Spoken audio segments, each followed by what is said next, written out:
Bonjour à tous, on se retrouve ce mardi sur l'hippodrome de Deauville pour une nouvelle émission Quintet Flash et c'est du plat avec un Quintet Plus qui va se disputer dans le prix du Mont Saint-Michel. C'est un handicap pour 3 ans et plus.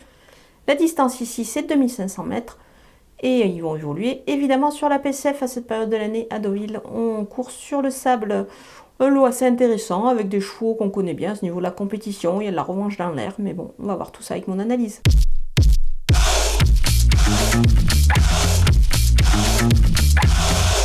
On attaque avec mes bases. Numéro 8, Lorenzo de Médicis. C'est la base logique à mon avis dans cette épreuve, jugé sur sa deuxième place sur ce tracé. Justement la dernière fois c'était dans un quintet. Christophe Soumillon est une nouvelle fois en selle. Je pense que ça devrait bien se passer pour lui. Il vise évidemment la victoire. Le numéro 12, Ideal King, c'est la ligne de ce fameux quintet du 4 novembre dernier à Deauville sur ce tracé.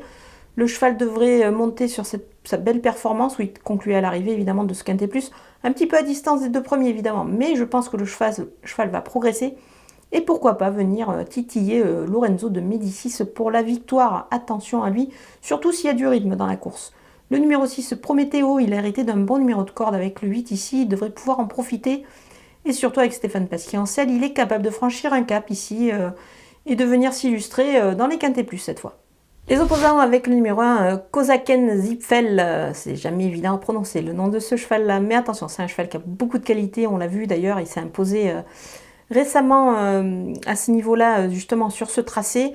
Alors, son poids est un petit peu moins intéressant avec la surcharge, mais je pense qu'il a quand même pas mal de marge, il est capable de s'illustrer une nouvelle fois. Le numéro 4, Uzel, il a déjà brillé sur ce genre de parcours sur le sable. Donc moi je pense que dans ce lot, il faut s'en méfier, évidemment, avec un bon parcours, il a sa place à l'arrivée. Le numéro 3, Muxuxo, on le connaît bien évidemment à ce niveau de la compétition. C'est un cheval qui adore ce genre de tracé, évidemment, il est plutôt performant ici, et il se monte souvent à la hauteur. Mais attention, il me paraît un petit peu barré pour le succès, c'est pour cette raison que je l'ai mis un petit peu plus bas, il visera plutôt une place ici.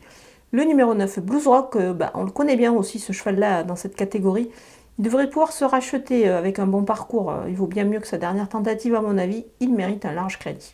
Mon coup de poker, c'est le numéro 5, Jaffar. Le cheval vise plus haut évidemment par rapport à sa dernière sortie. Mais attention, il a des lignes quand même plutôt intéressantes. Comme la dernière fois, c'était dans un réclamé certes, mais il a une ligne avec Lorenzo de Médicis qu'on a vu évidemment franchir un cap puisqu'il terminait deuxième du quintet récemment. Et ici, c'est mon préféré, je le vois gagner.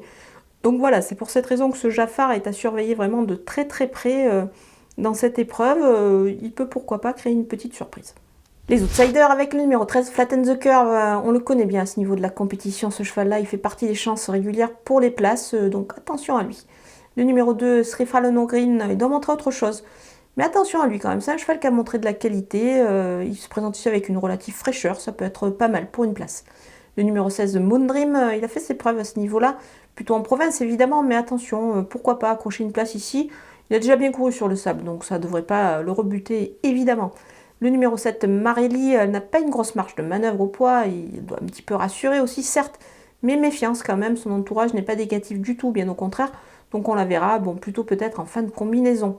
Le numéro 11, Hollywood Africans, ce n'est pas évident pour lui ces derniers temps, il devra montrer autre chose, mais quand même, on va le surveiller, son entourage évidemment effectue un long déplacement, donc on ne va pas le négliger pour une place. On termine avec les délaissés et le numéro 15, Seabreaker. Elle doit rassurer un petit peu, notamment sur une PSF qu'elle va découvrir. Donc voilà, ça fait pas mal de choses, des doutes pour sa candidature. Donc c'est pour cette raison que je vais m'en passer.